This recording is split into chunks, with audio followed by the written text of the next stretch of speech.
week 1 against the Browns this year. This next week he played against Kansas City Chiefs. He threw for 254 yards and 2 touchdowns. If the Bengals offense does not operate, I believe that they will lose this game because I'm not sold on the Bengals defense. But do you believe they get it back together again? Absolutely. You're still a believer in Burrow. LSU won their first week 1 game since Joe Burrow was a starting quarterback. Joe Burrow won his first week 1 game in 3 years. I think I'm following the trend here. All right, next, another hypothetical for you. What if the Ravens fall to 0-2 by losing to Cleveland? So if we're living in this crazy hypothetical world where the Ravens lose to the Browns, we might have to sound the alarms a little bit. Me personally, I'm going to my sports book. I'm typing in Ravens futures on the playoffs because we know what the stats are of them making the playoffs. And I'm hammering that as hard as I possibly can, responsibly, of course. Right. But here's the thing. They lost in this spot last year.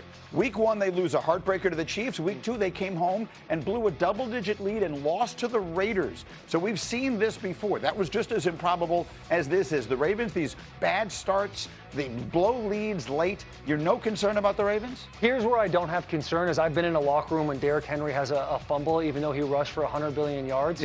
Derrick Henry, because he cares so much about whether he hurts or helps the team, he's not speaking to anybody in that locker room. If I'm John Harbaugh, what I'm doing is I'm giving Derrick Henry the ball 30 times this game. He's going to run for 200 and a few touchdowns. Seeing it personally myself in the locker room. Okay, so that's a team with Super Bowl aspirations. And here's another. What if the Lions fall to 0-2 and lose to Chicago? I think it depends how the Lions lose to Chicago.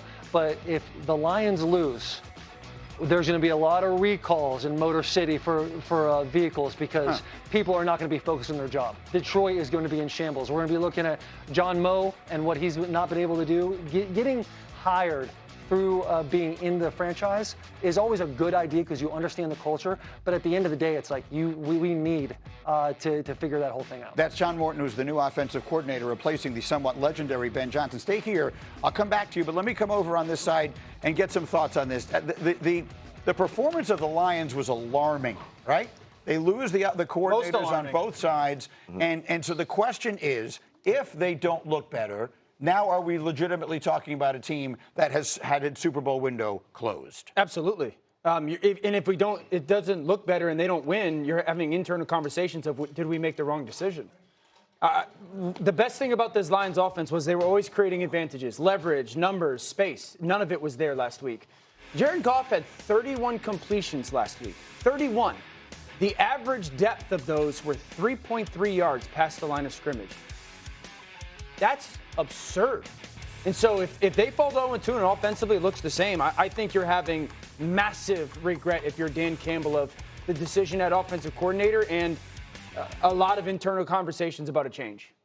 I think there's questions already around the league. Everybody wondered about what it would be like when they replaced Ben Johnson and how Johnny Morton would fare. The first answer was not a good one. And now they come home to play Chicago. Both teams are 0-1. After this particular game, somebody's going to be 0-2.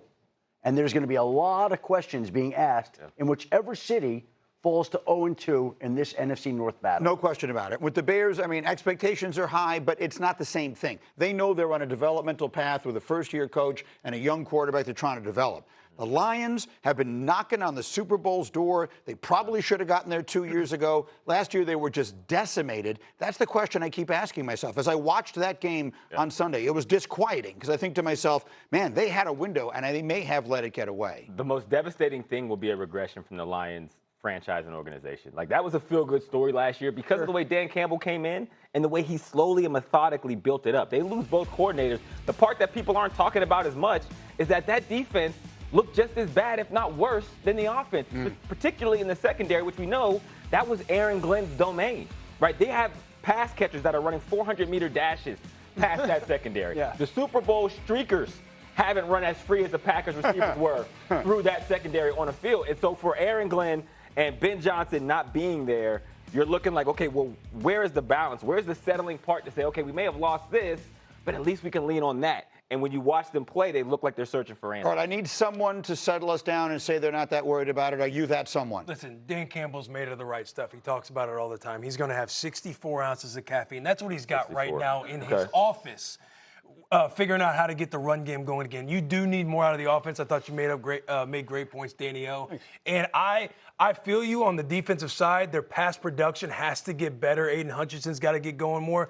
They got a second level. Their run defense is nice. Alex Anzalone, Campbell, Barnes. I mean, they're scraping on pullers tighter than a tick on a hound dog. These guys are aggressive, and they're going to stop the run. To me, they're playing the Bears. One team's going to be 0-2, and it's not going to be the Lions. Detroit's got issues. They do. I believe in the general manager and head coach, absolutely. And there's still talent on the football team.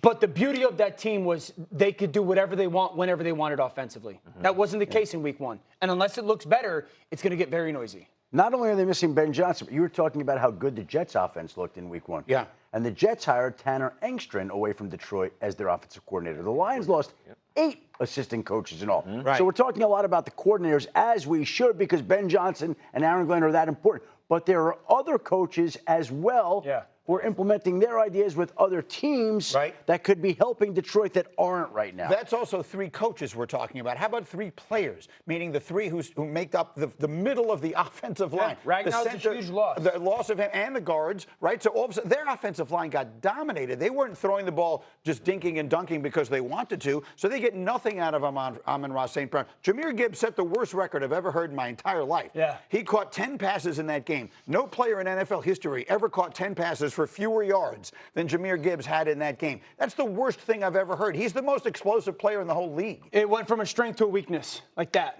The Detroit offense in the internal part of their offensive line. Strength. There would be points for Detroit over the last couple seasons where it would be 3rd and 8. They would run the football and either convert on 3rd and 8 or get themselves to 4th and 1, and it would be like it would almost Philly special, or excuse me, the tush push. Right. Where you'd be like, they're going to get it.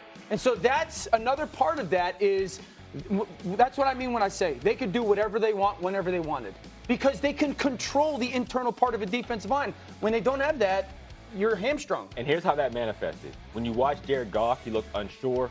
He looked timid. He looked like he wasn't protected. And that's not the Jared Goff that is going to get you back to the NFC Championship. And even with Jameer Gibbs, think about how many inside runs he had to bounce outside. Like every time. So it's a huge game in a lot of ways for the Lions. Not only would they fall to 0-2, but with 2 divisional losses, I don't expect it to happen, but I guess you never know. Let's leave that there for the moment. There's one other thing that, of course, on this day we must mention. Today is the 11th of September. It's the 24th anniversary of a day that changed all of us forever and will never and should never be forgotten.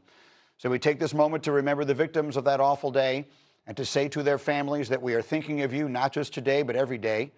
Our show is broadcast each morning from Hudson Square, which is just a few blocks from the site where the attacks in New York City took place. Below the Freedom Tower right now, ceremonies are underway to remember the nearly 3,000 victims. Moments of silence are also being held at the Pentagon and in Shanksville, Pennsylvania. We will continue in just a moment, but again, for those of you living with holes in your lives that will never be filled, our thoughts are with